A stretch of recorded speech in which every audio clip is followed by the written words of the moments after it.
Hi, welcome to the Alchemy of Not.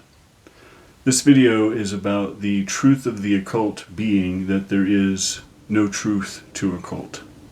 I'm recording this in the dark because we're talking about the occult. This is a very personal thing for me. It is about the journey to find the answers to life, the universe, and everything. About 30 years ago, I had an experience, I call it my spiritual awakening, and it caused me to ask the question, what the is going on here? I looked around and I was blown away by reality, and I was awake, and I was burning to know what is going on here. What is this? What is the purpose? Is there meaning? Why are we here? And I started asking people if they knew, and what I got was two answers: either organized religion or the occult. Now, I'm using Baphomet to represent the occult here and the Holy Bible to represent religion, because in my world that is kind of how I divided the two, or how they were presented to me. So I'm going to do a quick unlayering of each to demonstrate what I'm talking about there being no truth to occult. Let's start with religion. So Christianity has the Holy Bible.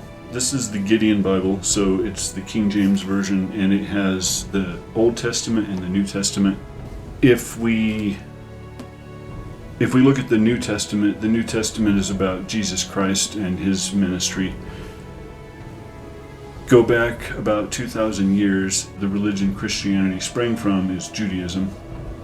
And the Jews have their own book, which is the Old Testament here in this Bible, but their version is the Tanakh. They also have the Torah, which is their holy scriptures, and in that book is a storm god named Yahweh, who is Jesus' dad, and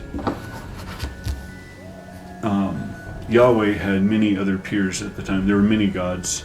It's talked about in the scriptures about how there were many gods.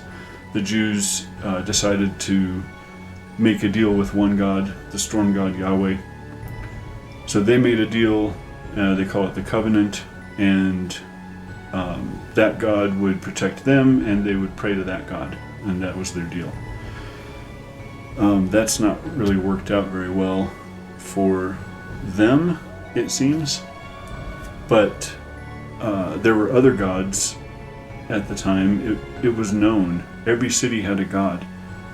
If you go back further than the Jews, now we're going back to, let's say, the Egyptians.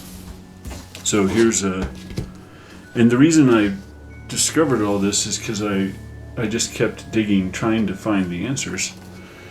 Here's the Book of the Dead, famous Egyptian papyri. Papyri? The Egyptians had many gods. Did they know the truth? Did they know why we're here? It seems most religions argue that humans were created to pray to their God.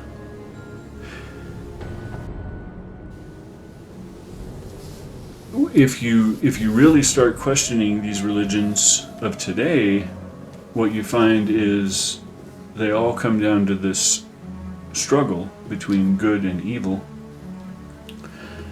The idea is that if you join their religion, their God has the answers and the way to defeat evil and to overcome evil, and then good will reign for all eternity. Now, good and evil is, of course, a duality which defines itself by itself. Good is not evil and evil is not good, and these two must exist in order for the other to exist. If we didn't have evil, if we didn't have strife, if we didn't have struggle, we couldn't grow, we couldn't learn, we couldn't advance in life. And so to completely eliminate evil would actually completely eliminate good. You would have instead gray. That's a whole different topic. So before the Egyptians, we have other gods. Sumer, the Sumerians were the first to write anything down. So the Sumerian writing of cuneiform is the oldest writing we have. It is the first human writing, and there is where we kind of have to stop in recorded history, because there, about 5,000 years ago, is where recorded history began. 5,000 years. It's like a flash in the pan compared to the amount of time we've been roaming the earth looking for answers. So I want to flash back real quick to our ancestors 5,000 years ago who looked on the land and they saw that the earth was the land and that the sky was the universe. That was their world. And if a flood happened, or a volcano, or a pestilence, or a drought, all of these huge cataclysmic events that were life-changing had to be explained. There had to be some kind of explanation, something huge, something far bigger than humans. Gods, demons, angels, genies. It makes sense when you ascribe a god to it. That's fine, but the problem is none of that answers my question of why are we here? What is the purpose? What is the meaning of life? So let's look at the occult, because the occult also offered to answer this question, promised to answer this question, had all the truth, had all the secrets hidden, and you just have to reveal them. I want to show you the Satanic Bible just to counterbalance the Holy Bible. This one's Anton LaVey, and I read this when I was a teenager and was surprised. I was fully expecting something very scary and dangerous, and what I learned is that Satanism is essentially a form of humanism. They don't even believe in Satan.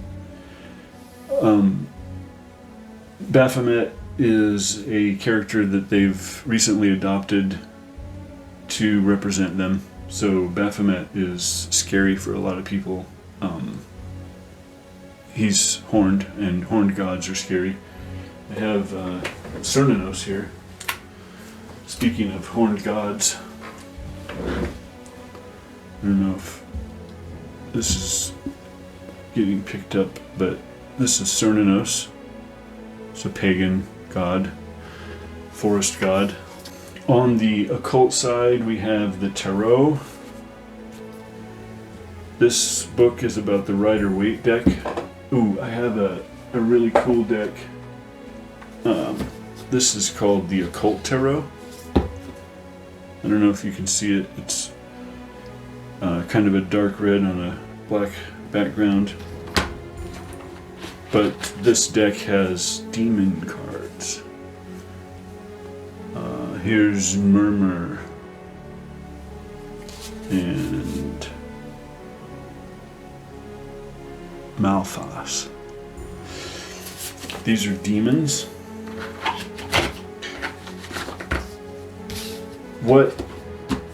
ultimately, I discovered in digging into the occult. Yeah, actually, one of the first things you will learn about when you start digging into the occult is the Kabbalah, the Tree of Life. Here's a picture of the 10 Sephirah. When I first learned about the Kabbalah, I learned about it from the Tarot, actually. The Tarot also has the major arcana and the minor arcana, and there are 22 keys to the major arcana, and each one is tied to a Hebrew letter, and the Kabbalah is a Hebrew,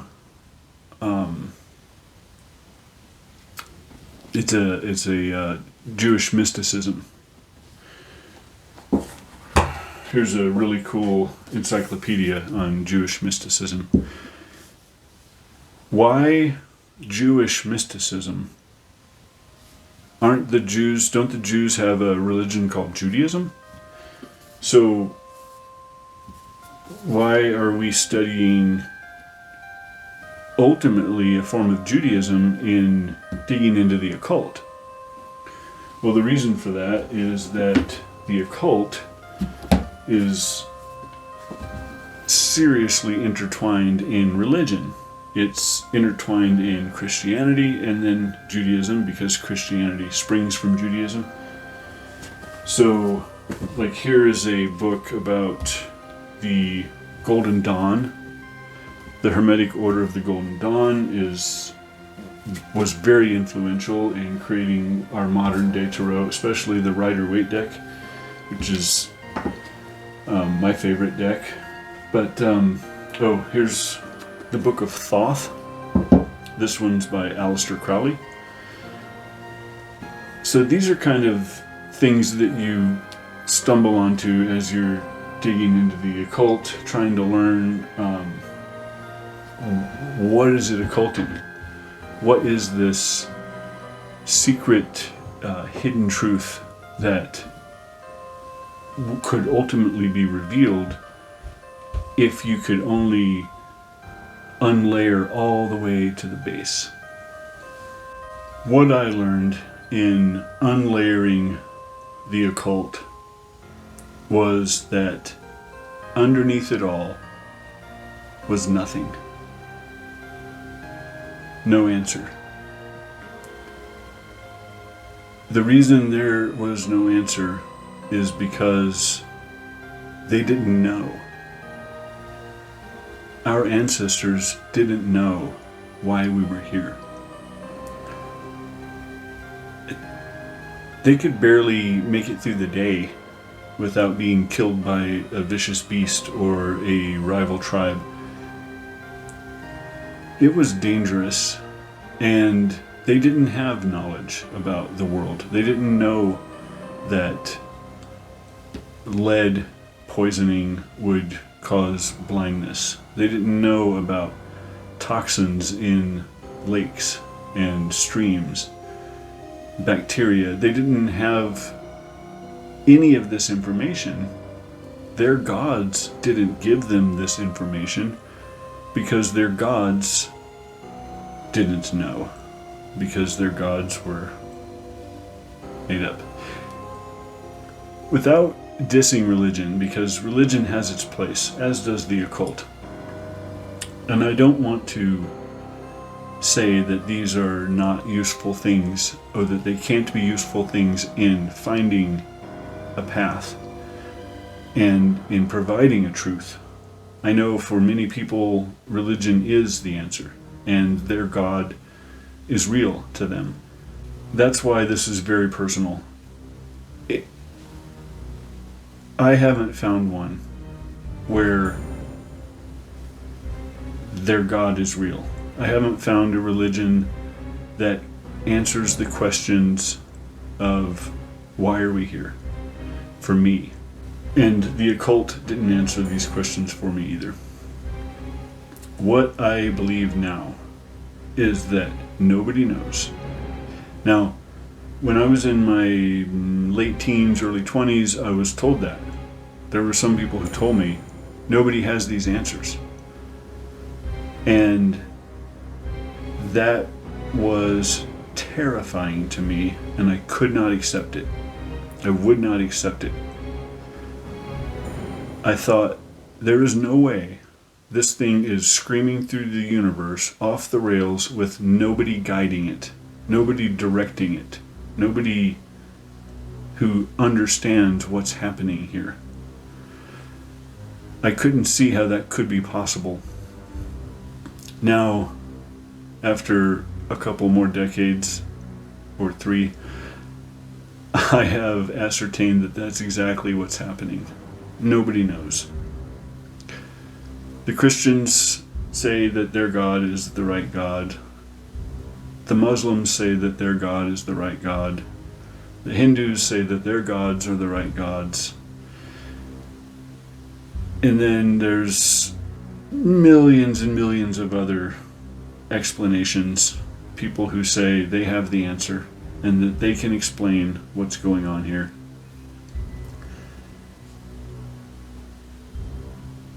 I have come to realize that nobody knows and nobody has ever known. And that is why when you dig deep enough and you get to the bottom of that which is hidden, what you find was hidden is that there is nothing to hide. Thanks for watching.